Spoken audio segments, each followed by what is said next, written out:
Hello everyone. आज हम लोग सीखेंगे मिडवाइफरी की केस बुक कैसे भरी जाए। तो आपको मार्केट में अलग अलग राइटर्स की बहुत सारी केस बुक्स अवेलेबल हैं। तो हम लोग किसी एक केस बुक को भरना सीखेंगे। एक्चुअली सब में जो एंट्रीज होती हैं वो सेम होती है लगभग। तो आज जो हम सीख रहे हैं, आज हम दो चीज़ों की एंट्री करना सीखेंगे। एक तो एंटीनेटल केयर की और एक दूसरा हमारा जो है वो है डिलीवरी कंडक्शन। तो चलिए शुरू करते हैं। सबसे पहला हमारा है एंटीनेटल केस एग्जामिनेशन रिकॉर्ड। तो आप देख रहे होंगे ये जनरल हिस्ट्री है, जिसके अंदर हमें जो फीड करना होता है नेम ऑफ हॉस्पिटल जो हमने भरा है जैकेलॉन, नेम ऑफ एंटीनेटल मदर, उसमें आप मदर का नाम लिख देंगे। आपका जो भी रजिस्ट्रेशन नंबर है वो रजिस्ट्रेशन नंबर यहाँ आ जाएगा। उसके बाद ऑक्यूपेशन आपका एंटीनेटल मदर का भरना है। तो अगर वो हाउसवाइफ है तो हाउसवाइफ, और अगर उनका जॉब है तो आप जॉब के बारे में लिख सकते हैं। डाइट हमें लिखनी है तो डाइट जैसा हमने यहाँ लिखा है वेजिटेरियन, अगर non vegetarian then you can write non vegetarian. Education की बात करें तो महिला की एजुकेशन कितनी है वो हम यहाँ पे एंट्री कर देंगे। यहाँ पे मैंने 5th पास लिखा है, अगर वो बीए है या वो बीएड है जो भी है आप यहाँ पे इसका यहाँ हम एंट्री करेंगे। उसके बाद लिखा है नेम ऑफ हस्बैंड। तो नेम ऑफ हस्बैंड मिस्टर प्रकाश हमने एंट्री की है। हस्बैंड की एज आपको लिखनी है। यहाँ आपको एजुकेशन लिखना है। तो एजुकेशन जो भी है, अगर बीए है या जो भी उन्होंने कर रखा है तो आप वो चीज़ यहाँ पे लिख सकते हैं। 8th पास है, 12th पास है। ऑक्यूपेशन में मैंने लिखा है लेबरर, जैसे जो है वो शॉपकीपर भी हो सकते हैं, जो भी है यहाँ पे वो आ जाएगा। डाइट में वेजिटेरियन है तो यहाँ पे हमने जैसे कि एंट्री की वेजिटेरियन। उसके बाद ग्रेविडा पेरा, या हम इसे पैरिटी भी बोलते हैं, जिसमें हम GTPAL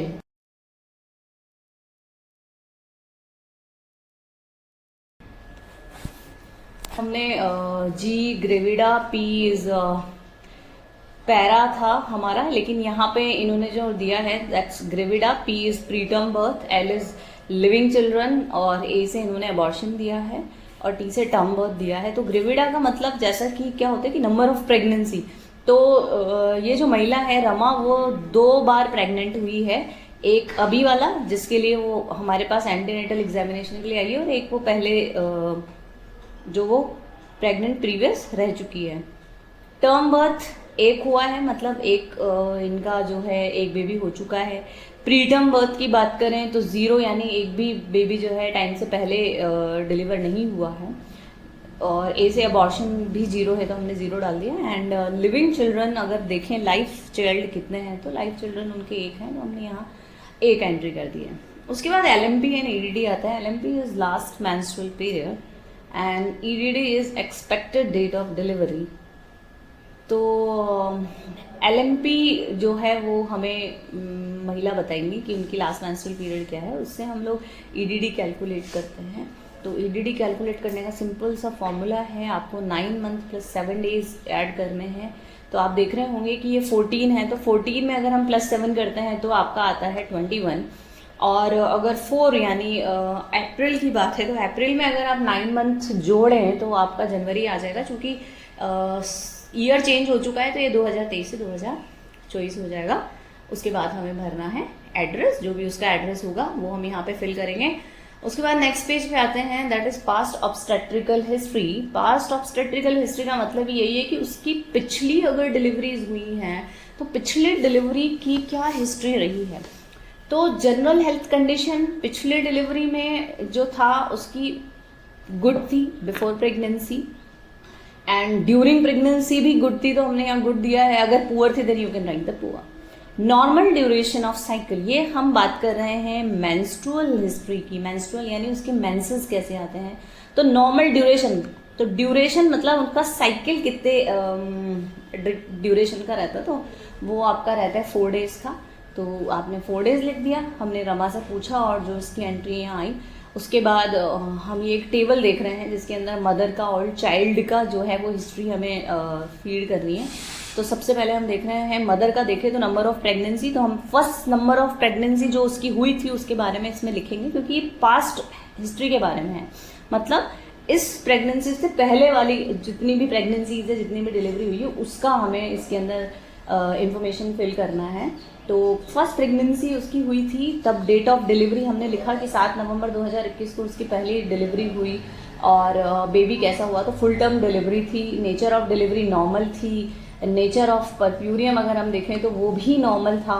अगर किसी भी तरह की एबनॉर्मेलिटी रही है, जैसे पीपीएच रहा, परप्यूरियल सेप्सिस रहा, तो हम यहाँ पे उसे एबनॉर्मल में टिक कर देंगे।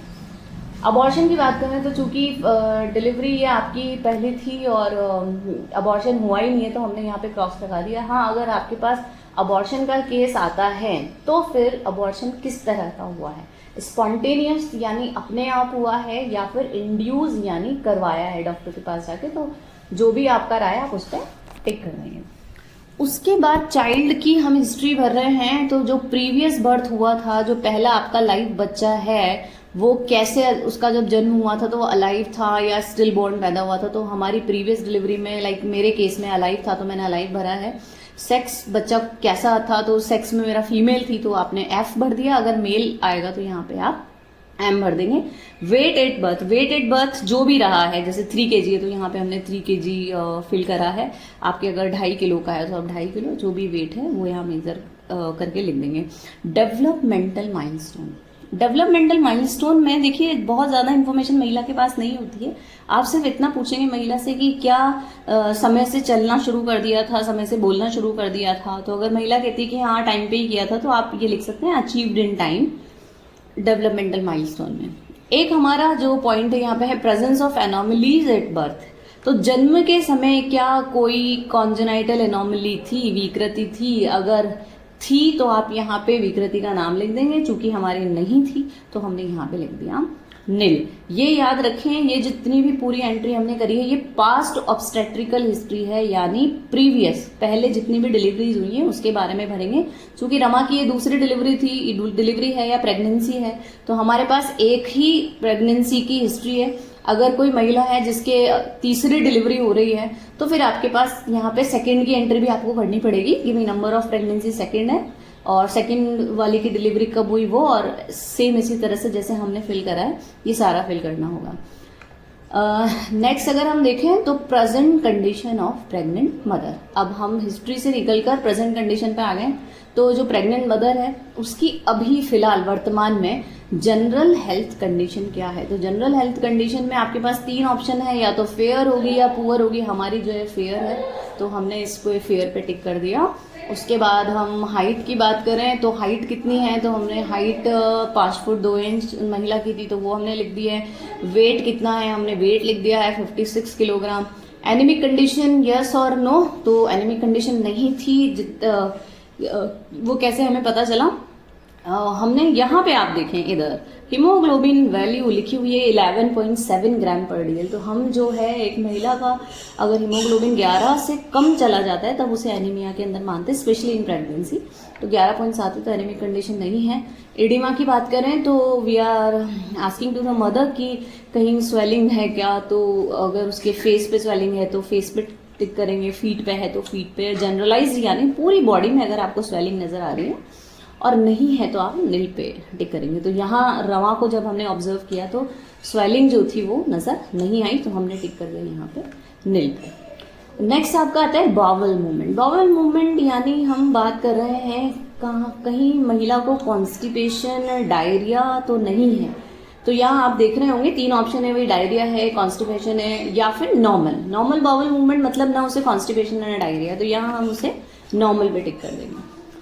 नेक्स्ट आता है ब्लैडर मूवमेंट। ब्लैडर मूवमेंट यानी अब यहाँ हम बात कर रहे हैं यूरिनरी सिस्टम की। हाँ जी, यानी यूरिन जो एक्सक्रीट आउट हो रहा है कहीं वो रिटेन तो नहीं हो रहा। रिटेन मतलब महिला ये तो नहीं कह रही कि भाई मेरे यूरिन पास आउट ही नहीं हो रहा, या फिर महिला कंप्लेन कर सकती है कि मेरा जो है यूरिन कंट्रोल ही नहीं हो रहा, मतलब ड्रिबल हो जाता है कि टपक जाता है। वो ये बोलेगी कि मैं बाथरूम तक भी नहीं जा पाती हूँ, तो वो यूरिनरी इनकॉन्टिनेंस में आएगा। एक आपका ऑप्शन है नॉर्मल, यानी यूरिनरी जो आउटपुट है वो नॉर्मल हो रहा है, कहीं कोई प्रॉब्लम नहीं आ रही है। और एक आपका ऑप्शन यहाँ हमने डाला है, ये नया ऐड किया है, that is frequency of maturation. Frequency यानी बार यूरिनेशन की कंप्लेन करती है, तो this is quite normal in third trimester. और वैसे भी महिला जो है जैसे फर्स्ट ट्राइमेस्टर में आई है, ये 12 वीक की प्रेगनेंसी है, तो यहाँ पे फर्स्ट में और लास्ट में दोनों में फ्रीक्वेंसी की कंप्लेन मिलेगी, तो यहाँ हम टिक करेंगे फ्रीक्वेंसी ऑफ यूरिनेशन पर। चलिए नेक्स्ट चलते हैं हार्ट रेट पे। तो हार्ट रेट जो है आप अगर इफ़ यू हैव स्टेथोस्कोप तो आप उससे मेजर कर सकते हैं, और अगर नहीं तो आप पल्स रेट मेजर करेंगे। आपकी 70 से 90 के बीच हम लोग लगभग नॉर्मल मानते हैं। तो इसकी आ रही है 79 पर मिनट। लंग साउंड हाँ इन्होंने एक पॉइंट दिया है। वैसे हम लोग इसके लिए बहुत ज़्यादा स्किल की ज़रूरत होती है। स्टेथ को आपके लंग्स के ऊपर लगाकर और पेशेंट को बोला जाता है डीप ब्रीथ करने के लिए। तो अगर एबनॉर्मल साउंड होगी तो वो आपको अलग से ही फील होगी।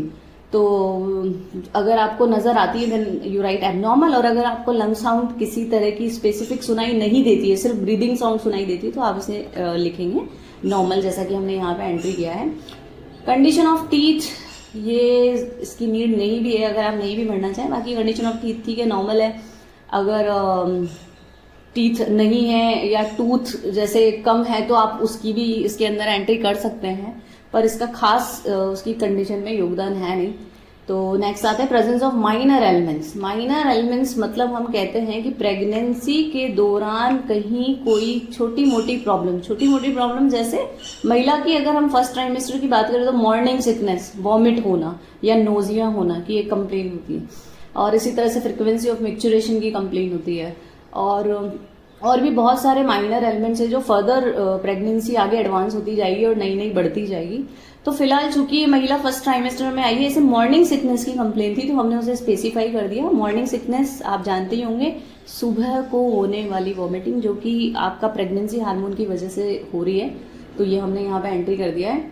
फिर हम आते हैं लेबर पेन पे। तो लेबर पेन अभी उसके नहीं थे तो हमने नील लिख दिया, और चूंकि एंटीनेटल केस है तो अब हम इसे जब से कंसीव किया है से लेकर पूरे 36 वीक तक मानते हैं। तो अगर वो लास्ट ट्राइमेस्टर में आ रही है तो मे बी पॉसिबल कि उसके फॉल्स पेन आ रहे हों या उसके ट्रू पेन आ रहे हों। फिलहाल हमारे केस में लेबर पेन नहीं है तो हम इसे नील पे टिक करेंगे। पर विजाइनल डिस्चार्ज अगर प्रेजेंट है then you will say present, और अगर एब्सेंट है तो हम टिक करेंगे एब्सेंट पे। फिर हम आते हैं आपके सबसे इंपॉर्टेंट पॉइंट पे, दैट इज वाइटल साइन, जिन्हें अगर आपने अच्छे से असेस कर लिया तो हम डेंजर को बहुत जल्दी असेस कर सकते हैं, पहचान सकते हैं। वाइटल साइन में हमने यहाँ लिया है आपका टेम्परेचर जो है आप थर्मामीटर की मदद से नापेंगे, तो जो है 98.9 डिग्री फ़ारेनहाइट है, जो कि एक नॉर्मल रेंज में है। पल्स रेट हमने नापी, दैट इज 79 पर minute, that's also normal. Respiration जो है 16 से 20-24 हम नॉर्मल मानते हैं, तो इस महिला की जो हमारी रेखा हमने ली है उनकी 20 पर मिनट है। और ब्लड प्रेशर हमें मेजर करना है। बीपी जब हम मेजर करें then remember systolic and diastolic दोनों लेने हैं। और जब भी हम ये वाला सेक्शन भरें तो एक चीज़ ना भूलें कि इनके सबके आगे यूनिट लगाना ना भूलें, क्योंकि बिना यूनिट के आप कुछ भी फिल करेंगे तो वो गलत होगा। Next come to the investigation. आप देख रहे हैं इन्वेस्टिगेशन में सबसे पहला सीरियल नंबर दे रखा है और टाइप ऑफ इन्वेस्टिगेशन में ब्लड के हैं। तो मेन इन्वेस्टिगेशन जैसे हीमोग्लोबिन है, ब्लड ग्रुप है, RH फैक्टर है। तो यहाँ पे आपको लिखना है नॉर्मल वैल्यू, यानी नॉर्मल वैल्यू हीमोग्लोबिन की कितनी मानी जाती है प्रेगनेंसी में। हमने 11 से 14 जैसे लिखा है। आपका जो टिकट आपके हाथ में होगा या जो भी लैब इन्वेस्टिगेशन की रिपोर्ट्स होगी उसमें ये सारी चीजें आपको वहाँ फीड मिलेगी, इसमें आपको कुछ करना नहीं है। तो जैसे नॉर्मल वैल्यू आपने यहाँ लिखी, अब पेशेंट की कितनी आ रही है वो यहाँ पे लिखना है। अच्छा, फिर एक बात मैं बता दूं आपको, बार बार एक ही चीज कि जो टेम्परेचर है, जो पल्स है, जो रेस्पिरेशन है या कोई भी रिपोर्ट हम लिखते हैं तो विदाउट यूनिट नहीं लिखेंगे। ग्राम पर DL हमने यहाँ पे लिखा है। ब्लड ग्रुप नॉर्मल वैल्यू हम जानते हैं कोई सा भी ब्लड ग्रुप हो सकता है। यहाँ पे महिला का B पॉजिटिव था तो हमने ग्रुप में B लिखा है, और RH फैक्टर के अंदर हमने लिखा है पॉजिटिव। फिर यूरिन में आते हैं। तो यूरिन में जब प्रेग्नेंट महिला का यूरिन टेस्ट करते हैं तो हम उसमें एल्बुमिन, शुगर दोनों की प्रेजेंस चेक करते हैं, जो कि नॉर्मली क्या होनी चाहिए, नील होनी चाहिए। यानी महिला के यूरिन में ना एल्बुमिन आना चाहिए और ना ही शुगर आना चाहिए। पॉसिबिलिटी ये है कि या तो नील होगा, जैसे इस केस में नील ही था तो आप नील लिख सकते हैं। अगर पॉसिबिलिटी ये भी है कि प्लस आ रहा हो तो आप +1 लिख देंगे, +2 आ रहा है तो आप +2 लिख देंगे। तो जो भी आ रहा है आपके, इसी तरह से शुगर के लिए है +1 आ रहा है, +2 आ रहा है, +3 आ रहा है, +4 आ रहा है या फिर नील आ रहा है।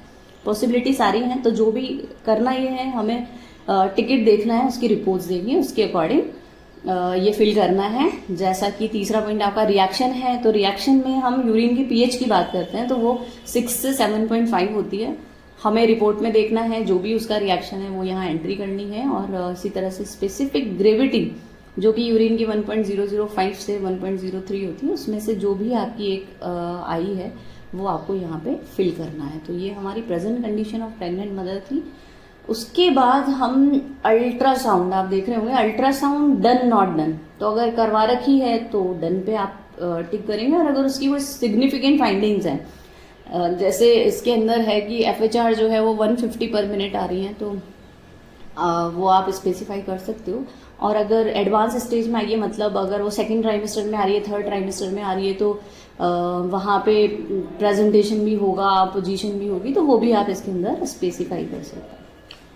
एक्सरे की बात करें तो एक्सरे इट्स नॉट डन, क्योंकि मोस्टली केसेस में एक्सरे नहीं होगा, ये याद रखिएगा, क्योंकि हम लोग प्रेगनेंसी के समय एक्सरे अवॉइड करते हैं। लेकिन अगर महिला की इमरजेंसी है और करवाना पड़ा, then you will write done, और अगर स्पेसिफाई कोई फाइंडिंग्स हैं तो फिर वो हम यहाँ पे ये इस वाले कॉलम के अंदर डालेंगे।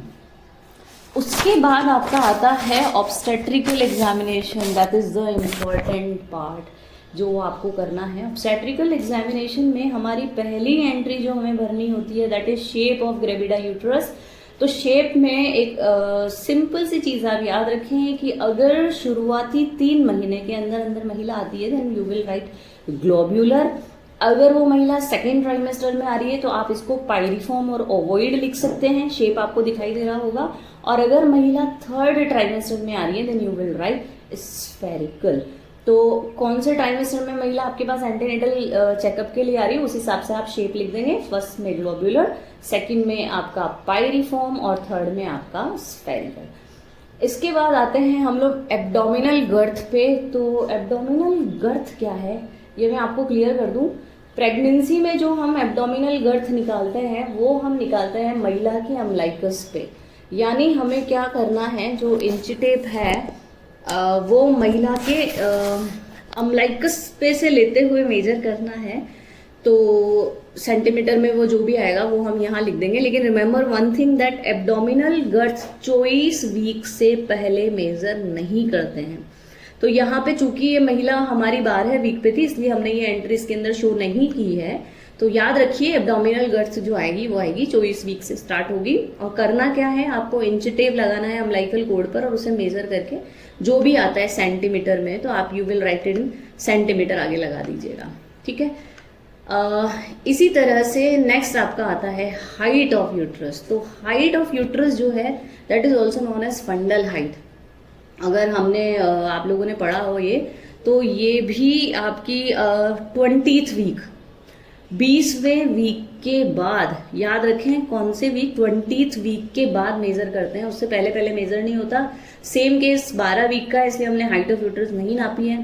कैसे नापा जाता है, ये जो है आप प्यूबिक सिम्फाइसिस से मेजर करते हैं, और जो मैक्सिमम हाइट आपको नजर आ रही है वहां तक हम उसे मेजर करते हैं। स्पेशली सेकेंड ट्राइमेस्टर के बाद जितनी वीक्स होते हैं लगभग उतना सेंटीमीटर में आपका वो आता है। तो हाइट ऑफ यूट्रस जो है वो आपके 20th वीक के बाद आपको फिल करना है। नेक्स्ट आता है पोजीशन।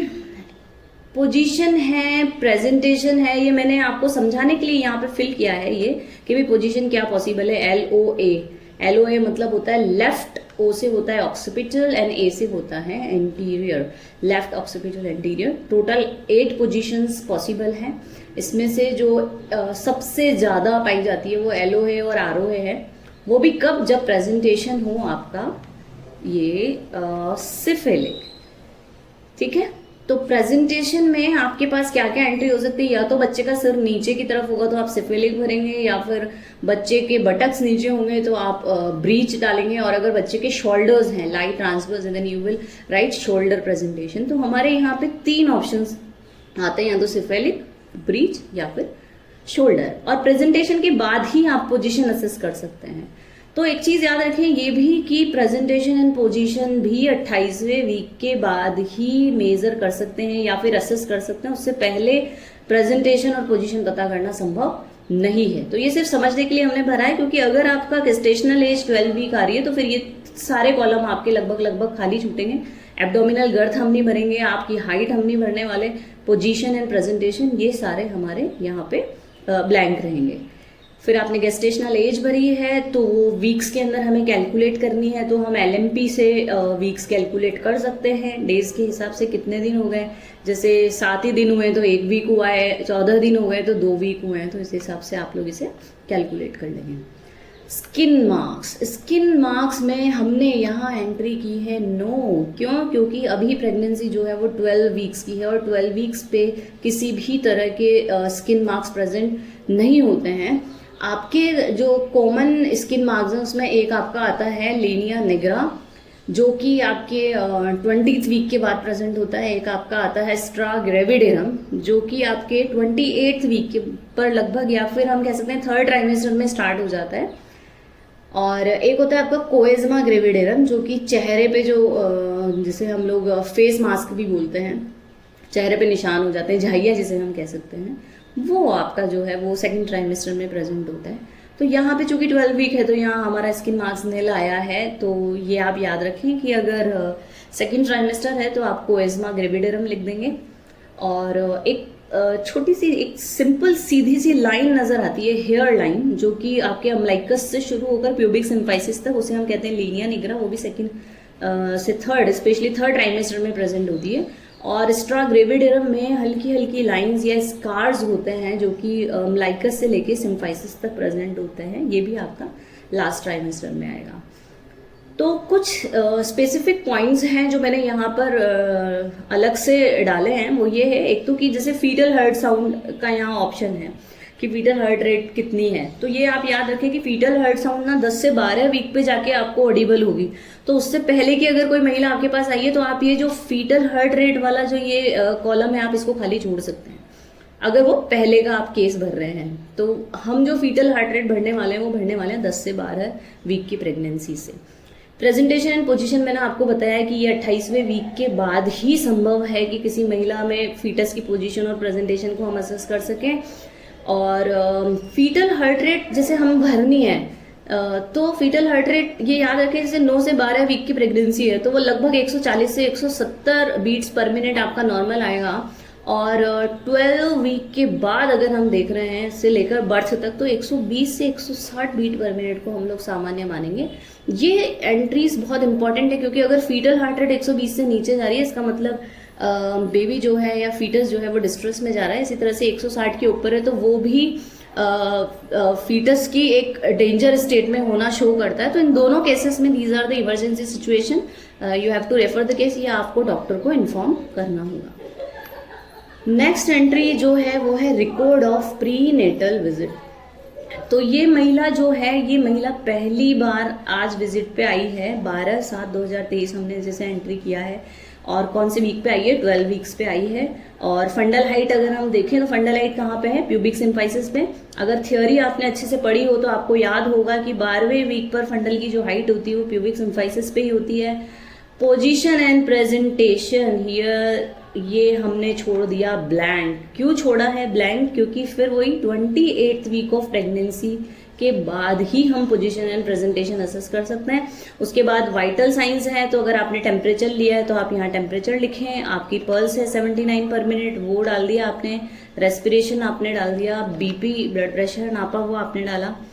वेजाइनल एग्जामिनेशन किया गया है नहीं किया गया, तो अधिकतर इन केस वेजाइनल एग्जामिनेशन पूरी प्रेगनेंसी में हम लोग नहीं करते हैं, लास्ट ट्राइमेस्टर में, वो भी स्पेशली जब लेबर पेन शुरू होता है या हमें देखना होता है कि डायलेटेशन कितना हुआ है, तभी हमें वेजाइनल एग्जामिनेशन करना, नहीं तो पूरे प्रेगनेंसी में और लेबर में हम लोग पीवी करना अवॉइड करते हैं। तो यहाँ चूंकि ये नॉट डन था तो हमने यहाँ पे नॉट डन पे टिक किया है।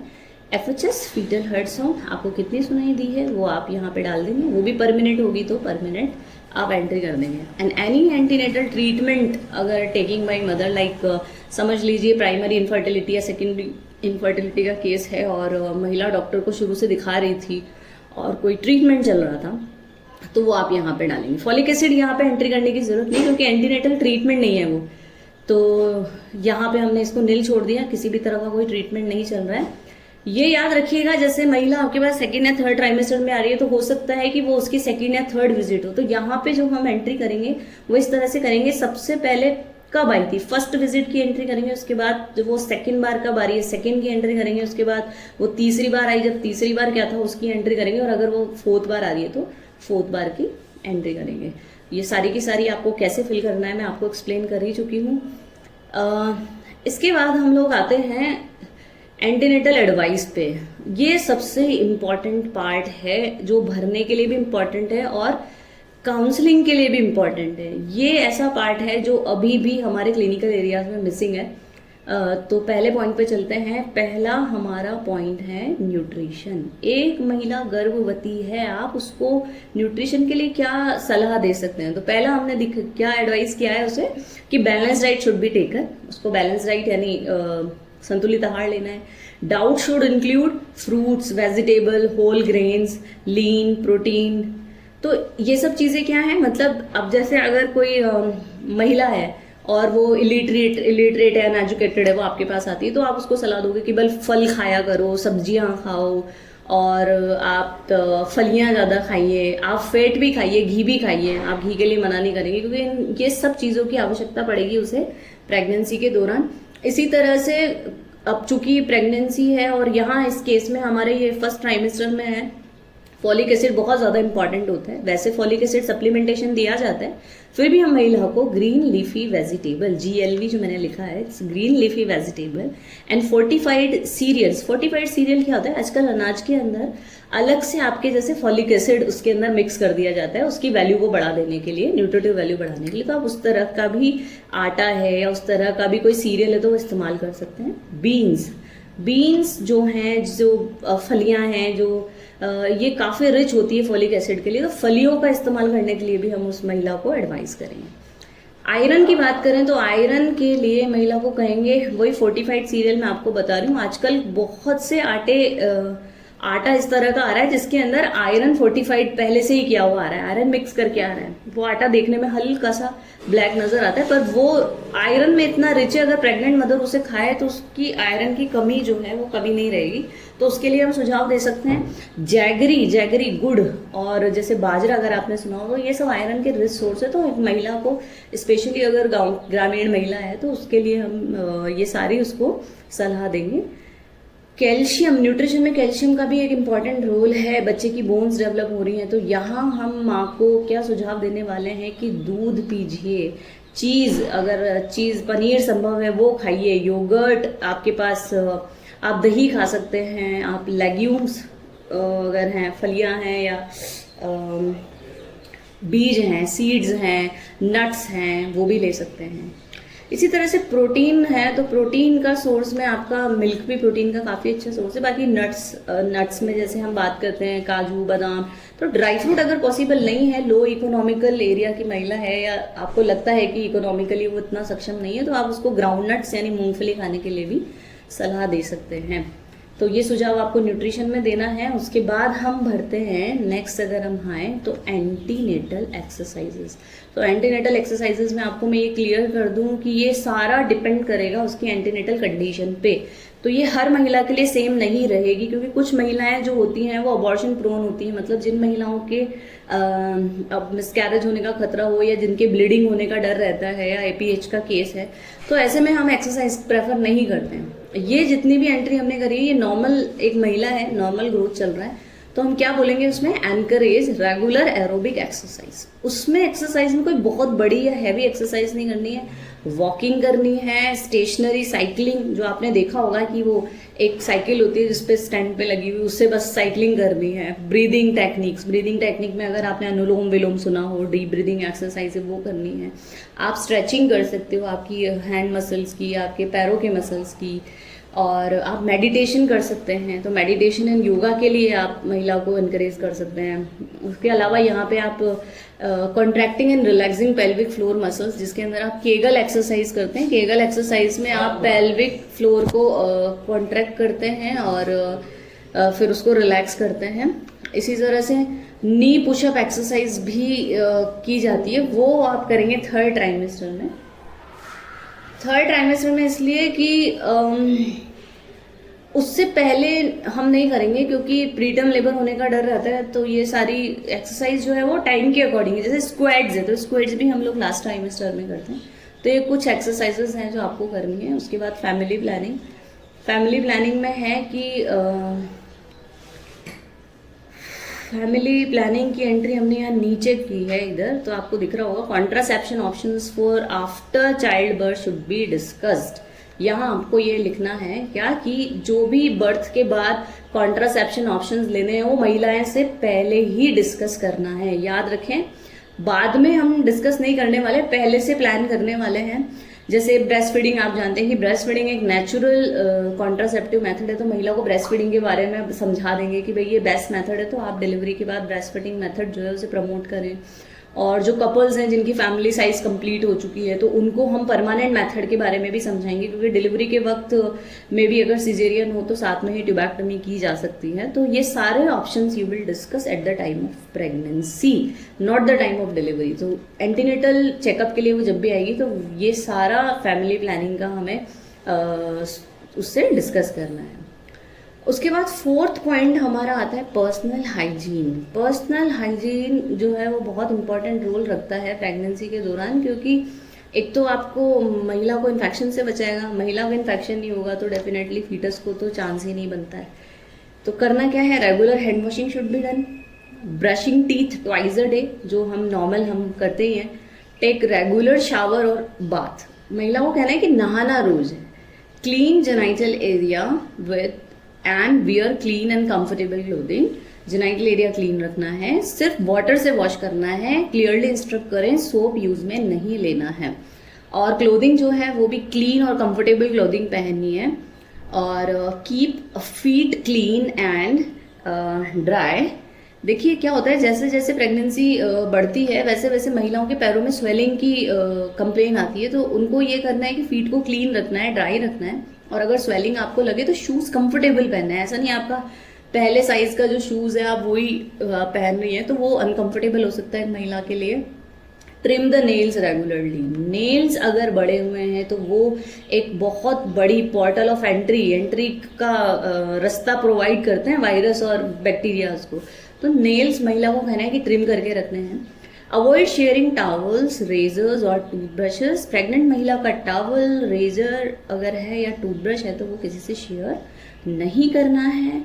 And if spend outside use sunscreen. इसका क्या मतलब हुआ कि अगर वो बाहर जाती है तो उसे सनस्क्रीन इस्तेमाल करना है। जैसा कि मैंने आपको स्किन मास्क में बताया था, मार्क में, कि कोएज्मा ग्रेविडेरम करके एक स्किन मार्क होता है जो कि लगभग आपके सेकेंड ट्राइमेस्टर में स्टार्ट हो जाता है बनना, तो ऐसे के लिए हमें सनस्क्रीन इस्तेमाल करना होगा।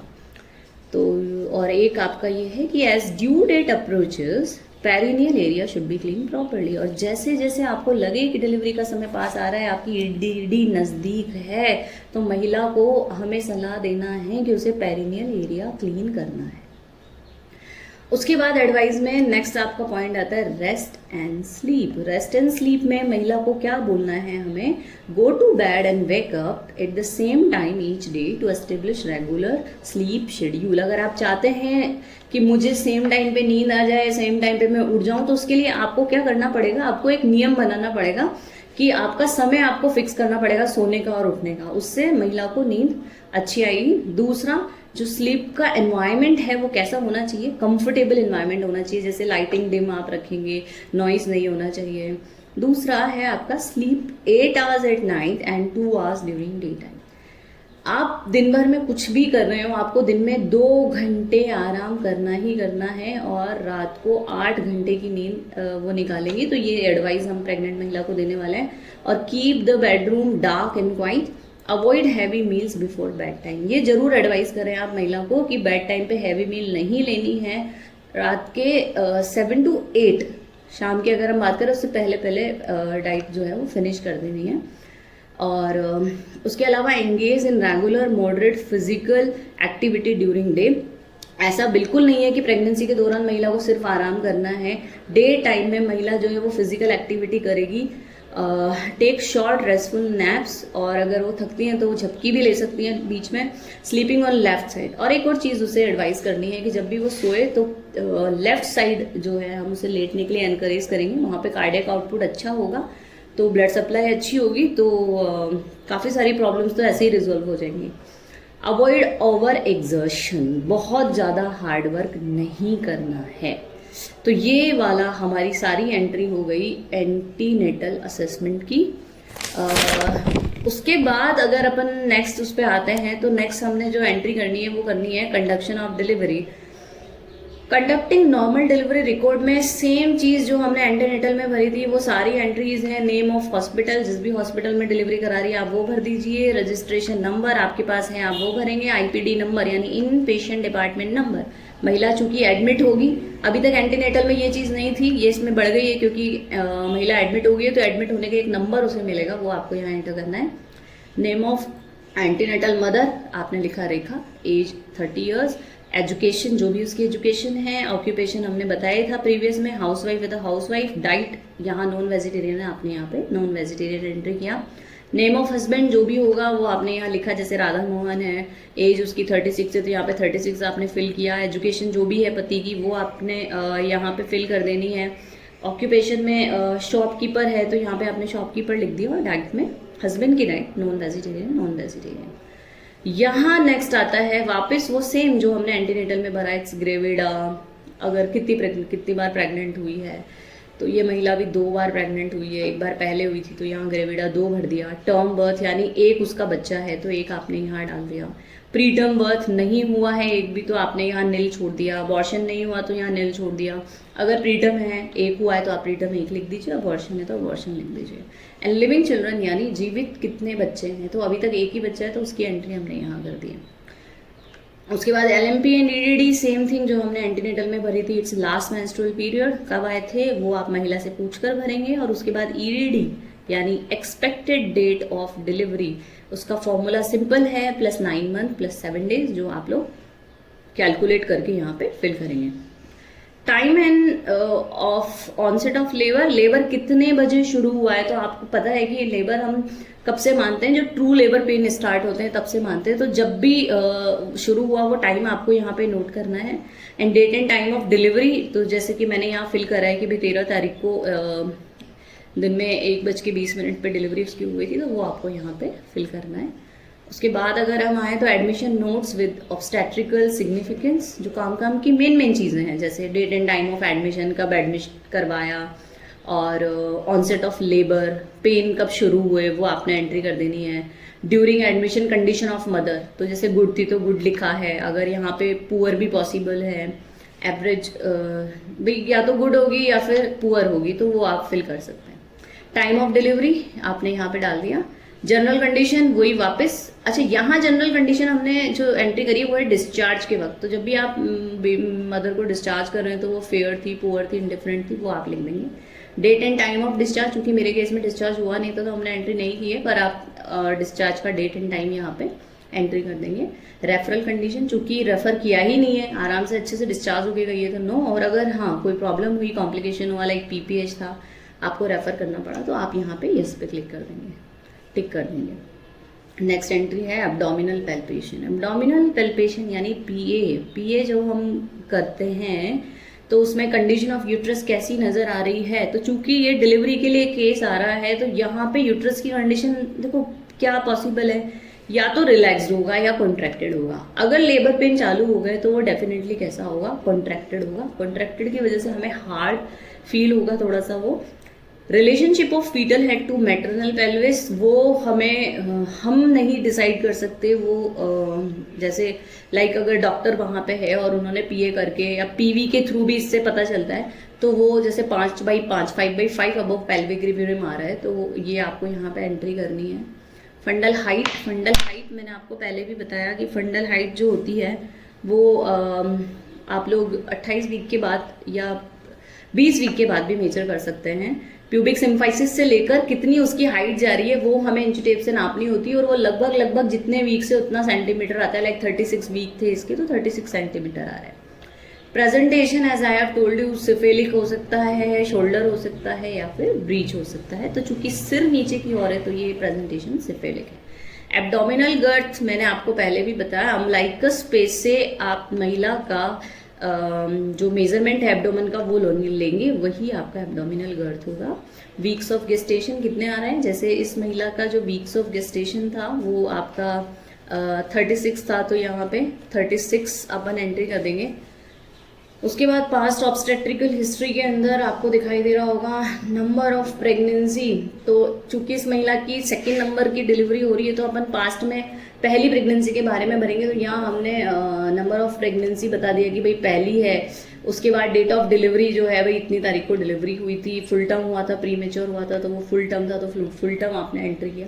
नेचर ऑफ डिलीवरी कैसी थी, नॉर्मल या ऑब्स्टेट्रिक। ऑब्स्टेट्रिक का मतलब आप ये देख लीजिए कि यहाँ हम बात करते हैं सिजेरियन की, सिंपल। तो सिजेरियन हुआ है तो ऑब्स्टेट्रिक में डाल देंगे। नेचर ऑफ परप्यूरियम में नॉर्मल है, एबनॉर्मल है। देखिए एबनॉर्मल हम दो ही केस में डालते हैं, अगर पीपीएच हुआ है तो हम उसे एबनॉर्मल के अंदर डालेंगे। इसी तरह से अबॉर्शन जो है स्पॉन्टेनियस एंड इंड्यूस, चूँकि पहले डिलीवरी हुई थी, अबॉर्शन हुआ ही नहीं तो हमने यहाँ पे इसे क्रॉस कर दिया है। अलाइव या स्टिल बॉर्न, तो अलाइव जीवित बच्चा पैदा हुआ था, सेक्स फीमेल थी तो फीमेल, वेट उसका 3 kg था। डेवलपमेंटल माइलस्टोन टाइम पर अचीव कर लिए थे तो वो अचीव्ड एट टाइम में हमने लिखा है। Presence of anomalies at birth, ये हमने एंटीनेटल में भी भरा था, तो बर्थ के वक्त कोई भी असामान्यता नहीं थी। उसके बाद special observation before delivery, delivery होने के जस्ट पहले जो आपने ऑब्जर्वेशंस किए हैं वो आपको लिखना है। जैसा कि पार्टोग्राफ में मैंने आपको प्रीवियसली भी बताया था कि हम लोग हर आधे घंटे में एंट्री करते हैं, तो डिलीवरी के जस्ट पहले की वाली जो एंट्री आपने की है वो आप इसके अंदर भरेंगे। इसमें डेट एंड टाइम, तो जस्ट पहले वाली एंट्री का आपको टाइम लिखना है। तब आपने टेम्परेचर लिया था तो टेम्परेचर कितना था वो यहाँ एंट्री कर देंगे। Remember to write units, units के बिना आपकी सारी एंट्री गलत मानी जाएगी। तो अगर मैंने डिग्री फ़ारेनहाइट में लिखा है तो वो मुझे लिखना पड़ेगा। पल्स जो है वो 90 पर मिनट है तो पर मिनट मुझे लिखना चाहिए। रेस्पिरेशन 20 पर मिनट है। ब्लड प्रेशर 100/70 mmHg है। फीटल कंडीशन अगर बात करें तो नॉर्मल एंड डिस्ट्रेस में नॉर्मल है। डिस्ट्रेस का कैसा पता चलेगा, जो फीटल हार्ट रेट है मैंने आपको बताया कितनी होती है क्या होती है, तो अगर वो नॉर्मल से कम है तो डिस्ट्रेस में है। बाउल मूवमेंट में पॉसिबिलिटी है या तो नॉर्मल होगा या कॉन्स्टिपेशन होगा या डायरिया होगा, तो आप महिला से पूछें और लिख दें। ब्लैडर मूवमेंट में भी वही चीज़ है, या तो नॉर्मल होगा या फ्रीक्वेंसी ऑफ यूरिन होगा या रिटेंशन होगा या इनकॉन्टिनेंस होगा। महिला से पूछें और एंट्री लिखें।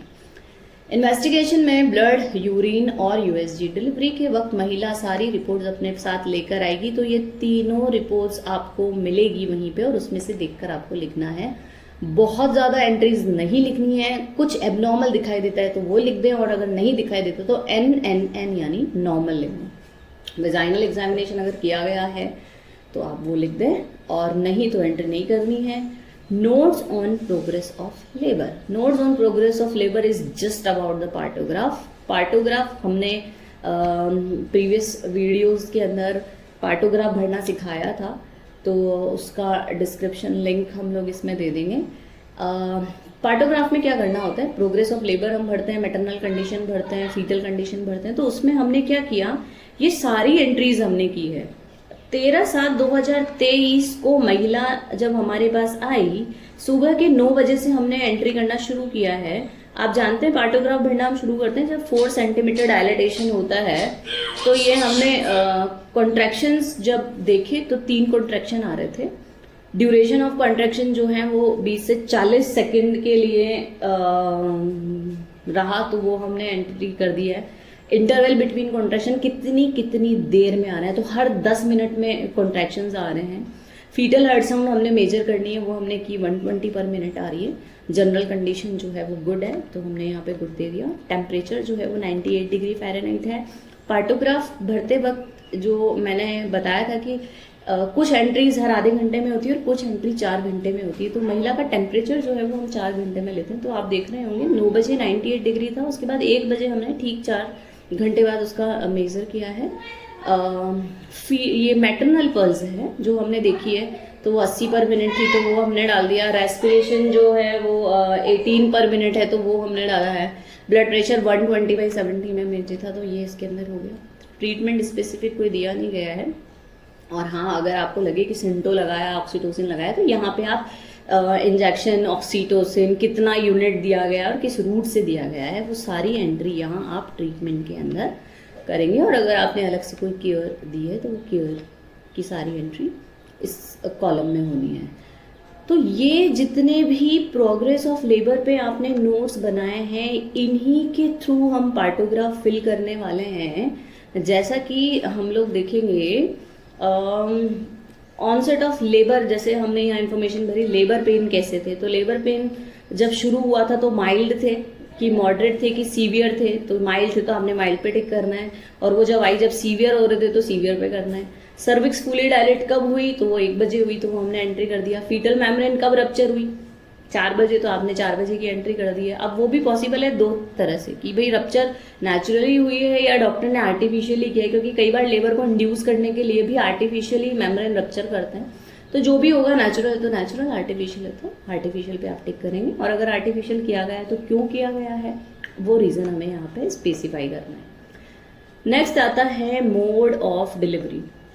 तो मोड ऑफ डिलीवरी में नॉर्मल वेजाइनल डिलीवरी है या इंस्ट्रूमेंटल डिलीवरी है, तो नॉर्मल है जैसे, तो नॉर्मल के केस में लाइक 2 चीज़ें पॉसिबल है, या तो एपिसियोटमी होगी या विदाउट एपिसियोटमी होगी। इन माई केस एपिसियोटमी थी तो मैंने यहाँ पे एपिसियोटमी पे टिक कर दिया। अगर आपके केस में एपिसियोटमी नहीं होती है तो आप विदाउट एपिसियोटमी पे टिक करेंगे।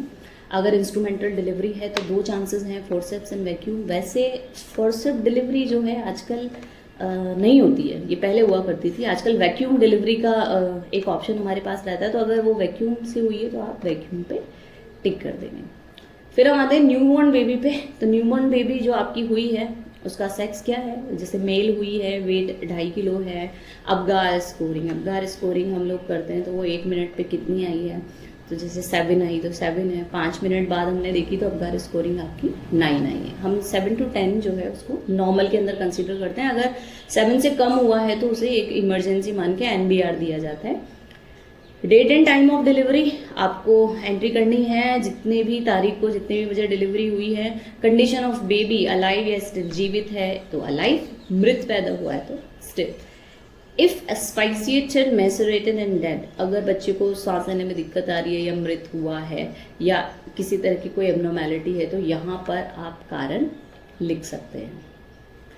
उसके बाद नेक्स्ट जो हमारी एंट्री होनी है दैट्स अबाउट प्लेसेंटा। तो प्लेसेंटा में आप देखेंगे प्लेसेंटा की डिलीवरी हुई है 1:50 पे। आप देखें लगभग आधे घंटे बाद, बेबी की डिलीवरी के लगभग आधे घंटे बाद प्लेसेंटा डिलीवर हो गया। उसका वेट जो है लगभग, अब चूंकि देखिए मेज़र तो हम वहाँ करते नहीं, अगर आप मेज़र कर रहे हैं लगभग 500 ग्राम उसका वजन होगा। सेल्फ एक्सप्रेस्ड है, मैनुअल रिमूव्ड है। तो वैसे तो क्या होता है प्लेसेंटा अपने आप निकल जाता है, लेकिन कई बार जैसे वो एडहर हो गया वहाँ पे, चिपक गया वहाँ पे, तो कई बार मैनुअली भी रिमूव किया जाता है। तो in my case self express ना, then I tick on self express. अगर आपके केस में मैनुअली रिमूव किया गया है तो आप मैनुअल रिमूव पे टिक कर देंगे। उसके बाद हमें प्लेसेंटा को एग्जामिन करना है, उसकी मेटरनल फीटल सरफेस। अगर सारे लोब्स प्रेजेंट है तो लोब्स प्रेजेंट, नहीं है कोई सा भी लोब एब्सेंट है तो आप एनी लोब्स एब्सेंट पे टिक करेंगे, क्योंकि ये कारण बन सकता है आपके PPH का। उसके बाद पर वेजाइनल हमें ये डेटाज भरने हैं। इसमें वेजाइनल ब्लीडिंग नॉर्मल है तो नॉर्मल। देखिए अब नॉर्मल हम कब मानेंगे, अगर ब्लीडिंग 5 मिनट में 1 पैड से ज़्यादा अगर भर रहा है तो उसे हम एबनॉर्मल मानेंगे, अन्यथा ये नॉर्मल में एंट्री होगी। एपिसियोटमी चूंकि मेरे केस में की गई थी तो डन। पेरिनियम इंटैक्ट है, लेसरेटेड है। अब चूंकि एपिसियोटमी की है तो लेसरेटेड और इंटैक्ट में देखो क्या डिफरेंस है। एक्चुअली एपिसियोटमी की है तो पेरिनियम कट तो लगा ही है, पर लेसरेटेड क्या होता है, जब आप एपिसियोटमी नहीं करते हो अपने आप जो है पेरिनियम में कट लग जाते हैं, तो फिर आप लेसरेटेड पे क्लिक करोगे। इंडिकेशन ऑफ एपिसियोटमी, भैया आपने एपिसियोटमी क्यों की, तो यहाँ हमने रीजन दे दिया, बेबी हेड लार्ज, बेबी का सर बड़ा था तो एपिसियोटमी कर दी।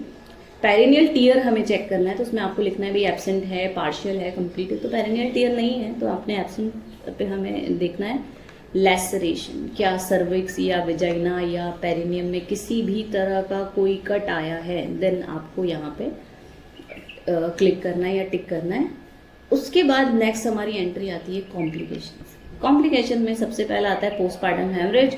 तो पोस्टपार्टम हेमरेज जो है वो अगर हुआ है तो कब हुआ है, बिफोर हुआ है, ड्यूरिंग हुआ है, after the 3rd stage of labour. भाई लेबर के पहले हुआ है, लेबर के पहले मतलब हम लोग क्या कहते हैं कि फीटस की डिलीवरी से लेकर आपके परप्यूरियम पीरियड तक होने वाली ब्लीडिंग, क्योंकि इसमें इमीडिएट और लेट, अगर आप पीपीएच पे एक पहला हमारा प्रीवियस वीडियो भी है, उसे अगर आपने देखा हो तो एक इमीडिएट पीपीएच होता है वो 24 घंटे के अंदर अंदर होता है, और एक आपका डिलेड होता है जो कि 24 के बाद से लेकर 42 दिन तक होने वाली ब्लीडिंग होती है।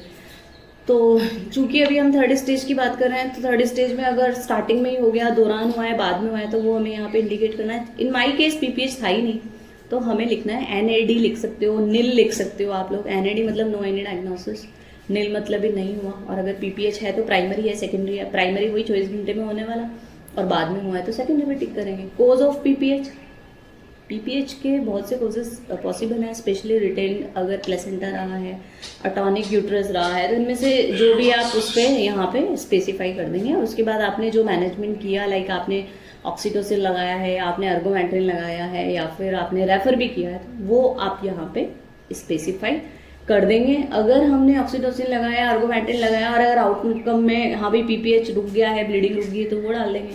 और नहीं आपको रेफर करना पड़ा तो यहाँ पे आप रेफरल की एंट्री कर देंगे। उसके बाद नेक्स्ट जो आता है वो आपकी आती है immediate care given to baby after delivery. Delivery के जस्ट बाद क्या आपकी केयर दी गई है बेबी को। तो बेबी को जो हमें केयर देनी है, place the baby on mother's abdomen. जैसे ही बेबी की डिलीवरी हुई, बेबी को मदर के एब्डोमेन पे रखना है।